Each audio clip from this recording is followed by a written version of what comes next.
we're gonna do 4 important vocabulary items right now.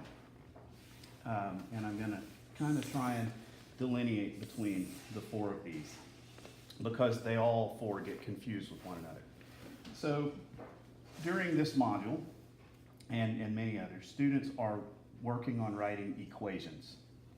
Okay, equation means to equate two things or show how they are equal, which means at the heart of every equation is an equal sign. So A plus B is equal to C is an equation. We worked a lot on y equals k times x when we were doing proportional relationships. So this says y is proportional to x by some factor k. We multiply any value x times that value k to get y. These are equations, all right? So now that we've seen equations and we know that they have to have equal signs and they indicate the operations, multiplication is the default operation, so when 2 letters are next to each other like this, they are automatically multiplied. An equation indicates those operations, all right? What I see a lot of students do is instead of writing an equation for something like, let's say 20 plus 72, so 20 plus 72 equals 92. All right, here's an equation that says that. What I see a lot is that students will use an algorithm. Now the algorithms are kind of the processes and the special ways that we teach them to perform arithmetic operations when they're learning to do addition, subtraction, multiplication, and division. So our algorithms are things like stacked addition. So 20 plus 72, all right? We write it like this, that's the stacked addition algorithm. And that helps us to be able to add the place values and do our regrouping to get our answers. All right, but this is not an equation, it's the stacked addition algorithm, which means that it's not the proper way to show relationships between numbers, all right, like this. All right, 20 plus 72 equals 92 is an equation that tells me exactly the same thing that this stacked addition algorithm tells me, but this is an algebraic symbol, and this really is not. Okay, the other algorithms that we do stacked multiplication, so 20 times 72 or 20 times 92. We do division algorithms, 92 divided by 20, okay, and then let's see, 72 minus 20, you get 52. All right, these are all algorithms, they're not equations.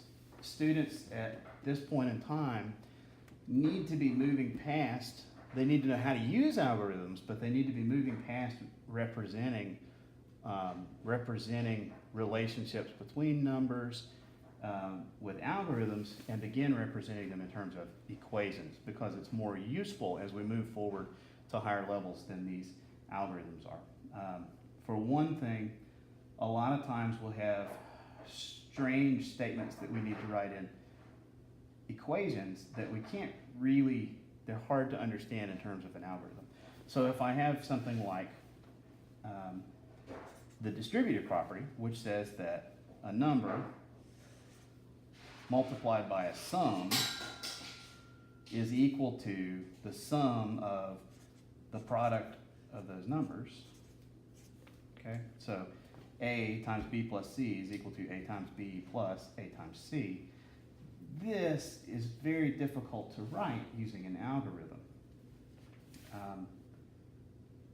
In fact, I mean, it's not at all, I'm not even sure how to do it and be consistent. Okay, so we need to be able to have students write equations rather than algorithms. All right, equations are very similar to inequalities.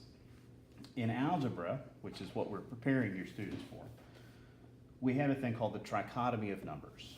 And the trichotomy of numbers basically just states that a number can either be equal to another number, or it can be greater than another number, or it can be less than another number, all right? And this A and B, these can be very complex statements, all right? A can stand for a very large statement or an expression, which we'll get to in a moment, all right? But either the numbers can be equal or one can be greater than the other, all right? This situation, that's an equation. These two situations, these are inequalities, okay? So inequalities are almost equations. I almost said they're equations. Inequalities are very similar to equations. I can say that the sum of two numbers is greater than, I can even say or equal to, by putting a line underneath of it, another number, okay? And all that means is that this statement is true whenever this number plus that number is bigger than or equal to this number. So A plus B is greater than C. I can say 1 plus 2 is greater than or equal to 3, and that's true.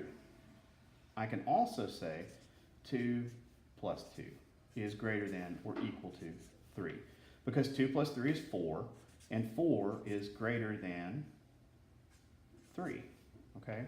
It's true that it's or equal to, okay, but 4 is greater than 3. These are inequalities. It means they're not necessarily equal. They might be, in which case I could have written it as 2 plus 2, or 1 plus 2 equals 3. But if all I'm concerned about are all the numbers that make this statement true, then I'm going to call it an inequality because A and B can have multiple values. All right, so finally that brings us over here to expressions. An expression is something like A plus B, A minus B, A times B, A times B divided by C, okay? Expressions don't have equal signs, all right? So when we look back over at equations, I see that in an equation, I have an expression, A plus B on the left, and I have an expression, C, on the right, okay? Over here, I have these expressions, A times the sum of B and C. Over here, I have the expression, A times B plus A times C, all right? These two expressions are equivalent, so when I put this expression and this expression on opposite sides of an equal sign, it becomes an equation. But the expressions are these pieces without the equal sign.